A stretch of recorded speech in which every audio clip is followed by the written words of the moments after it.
Today we are at Willoughby's talking to Ken Edwards from Panasonic about the very hot, very desirable GF1 camera. It's a DSLR?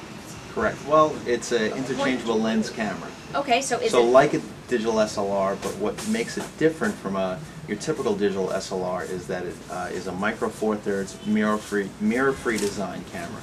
So is it a DSLR? Or is it a point and shoot? It would fall into the SLR category, but it's not your traditional SLR in the sense that it has a mirror-free design, meaning that there is no mirror or pentaprism. So the main benefit behind that is that it allows it to be virtually 33% smaller than your standard SLR camera. Okay, but like an SLR, it has the Yes, quality of it the is interchangeable lenses. Exactly. Why don't you tell me about the lenses a little bit? So these lenses, these are micro four thirds lenses. So this kit comes with a standard 14 to 45 millimeter lens. So the 35 millimeter equivalent to that would be a 28 to 90 millimeter. So everything in micro four thirds you would double to get the 35 millimeter equivalent. Okay. So again, the one of the main advantages to a micro four thirds camera is that it's smaller and lighter, much easier to carry around, and you get all the benefits of a traditional digital SLR. So the GF1 is very compact, and with the hot shoe adapter allows you to use the electronic viewfinder, the LVF1, which is sold as an optional accessory. Mm-hmm.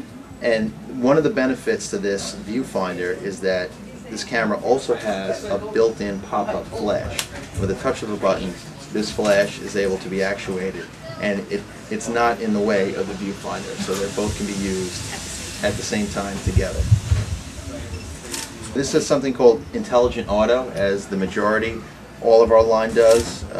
There's Intelligent Auto that kind of takes the guesswork out of photography. Okay. It'll adjust the ISO, the f-stop accordingly, but there's also shutter priority, aperture priority, and full manual mode. Okay, so you can set different things separately, and then also completely can take control of how you want your picture to look. Exactly. Okay. Exactly. Great. And let's see, how many megapixels is this? This is a 12.1 megapixel camera. And what is the ISO on this camera?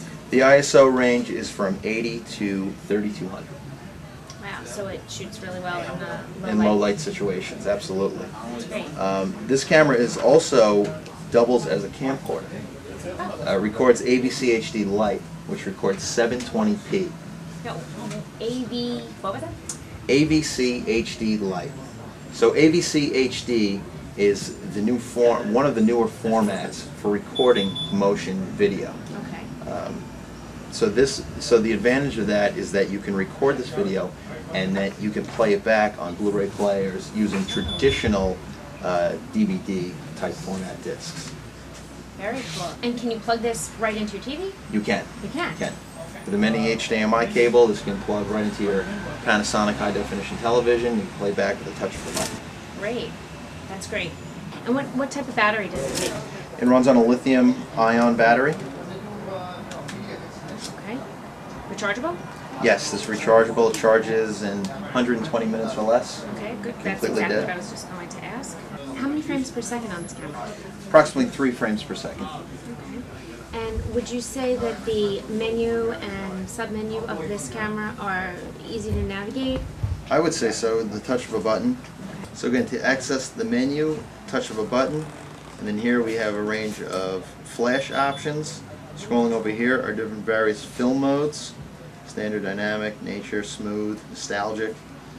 These are different stabilizer modes. Well, you can have the OIS, optical image stabilization, on at full time, or in option 1, it's only when I have to press the shutter lag. These are different various video modes, and again, we can record in JPEG. This also records in AVC HD Lite, or in VGA mode.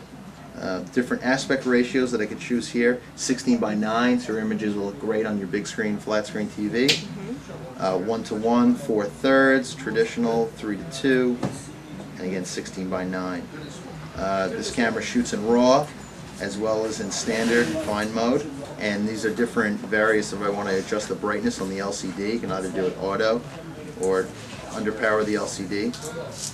These are different exposure levels that I can change. And again, these are all just the full menu system just by scrolling through here on the toggle buttons. Yeah, it seems very simple. What is the intelligent scene selector?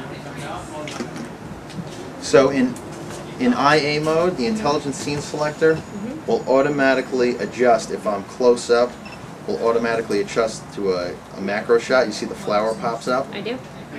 Or if I do a distant shot, kind of hard to see, it'll change to a landscaping.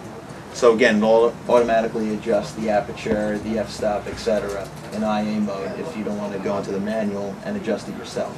Okay. Okay, so now overall, if you had to say to me, because I've heard so many great things about this camera. This is like the hottest camera, everybody wants this camera. Why? Why does everybody have to have this camera? I would say that the camera, the size and what this camera can do, the speed, the built-in pop-up flash, the hot shoe, the array of lenses that could be attached onto this. It's lightweight, it's easy to carry around. It's really a very high performance, overall great performing interchangeable lens camera. And it's our latest one. Great. Well, thank you so much. Thank you. Thanks.